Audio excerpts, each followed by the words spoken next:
Iran কোনোভাবেই Hormuz প্রণালী ব্যবহার করে ওয়াশিংটনকে ব্ল্যাকমেইল করতে পারবে না। শনিবার হোয়াইট হাউসে সাংবাদিকদের কথা বলেন প্রেসিডেন্ট ডোনাল্ড ট্রাম্প। তিনি দাবি করেন, হরমুজ অতিক্রম করে অনেক জাহাজ টেক্সাস এবং লুইজিয়ানা পর্যন্ত চলে আসছে। They can't blackmail us. In fact, a lot of the ships are coming up to Texas. I don't know if you know, in Louisiana, the ships are coming up. They got used to it. ইরানের সাথে এই মুহূর্তে আলোচনা চলমান রয়েছে দাবি করে Trump বলেন, ওয়াশিংটন এই আলোচনায় নিজেদের অবস্থানে অনড়। At the end of the day, we're talking to them.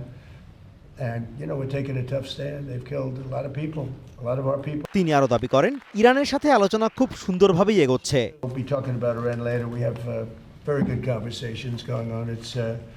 It's working out very well. They got a little cute, as they have been doing for 47 years. Nobody ever took them on. We took them on. তবে Trump ইতিবাচক আলোচনার দাবি করলেও নিজেদের শক্ত অবস্থান ধরে রেখেছে ইরান।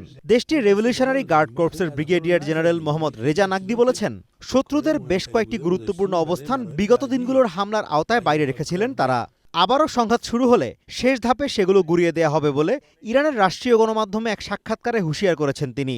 আমেরিকা ও ইসরায়েলের সাথে যুদ্ধে ইরান সুবিধাজনক অবস্থানে আছে দাবি করে তিনি বলেন, এই যুদ্ধে ইরানেরই জয় হবে। পাশাপাশি আবারও যুদ্ধ শুরু হলে জ্বালানি তেলের উৎপাদন বন্ধ করে পুরো বিশ্বকে সংকটে ফেলার হুমকিও দেন আইআরজিসির এই কর্মকর্তা।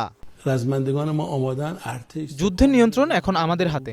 আমরা চাইলেই দৈনিক 1.5 কোটি ব্যারেল তেল সরবরাহ পুরো 1 বছর বন্ধ করে দিতে পারি। বিশ্বজুড়ে বিপর্যয় এড়াতে আমরা এতদিন ধৈর্য ধরেছি। তাদের প্রযুক্তি এখন আমাদের দয়ার উপর টিকে আছে। তারা যদি আমাদের বিদ্যুৎ কেন্দ্রে আঘাত করার সাহস দেখায়, তবে পাল্টা হামলায় তাদের বিদ্যুৎ কেন্দ্রগুলো গুঁড়িয়ে দেওয়া হবে। এদিকে ইরানের পার্লামেন্টের জাতীয় নিরাপত্তা ও পররাষ্ট্রনীতি বিষয়ক কমিটির প্রধান ইব্রাহিম আজিজি বলেছেন, আমেরিকা নিজেদের কথার বরখেলাপ করার কারণেই তার দেশ হরমুজ বন্ধ করে দিয়েছে। রাষ্ট্রীয় টেলিভিশনে দেয়া সাক্ষাৎকারে তিনি দাবি করেন, আমেরিকা মধ্যপ্রাচ্য থেকে লেজ গুটিয়ে পালিয়েছে, আর এটি তেহরানের সবচেয়ে বড় অর্জন। পারস্য উপসাগর এবং এ অঞ্চলে থাকা নিজেদের ঘাঁটিগুলো ছেড়ে পালিয়ে যেতে বাধ্য হয়েছে আমেরিকার সেনারা। এটি একটি বিশাল অর্জন।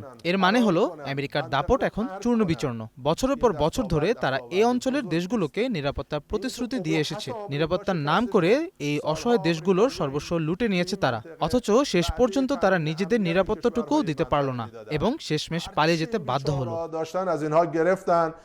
তিনি স্পষ্ট করে বলেন, ইরানকে অবরুদ্ধ করার কোনো ক্ষমতা আমেরিকার নেই। আমেরিকা যা করছে তা জলদস্যুতা এবং তাদের এমন কর্মকাণ্ডের কড়া জবাব দেয়া হবে বলে হুঁশিয়ার করেন তিনি। Azimur Rashid Kanak, one international desk.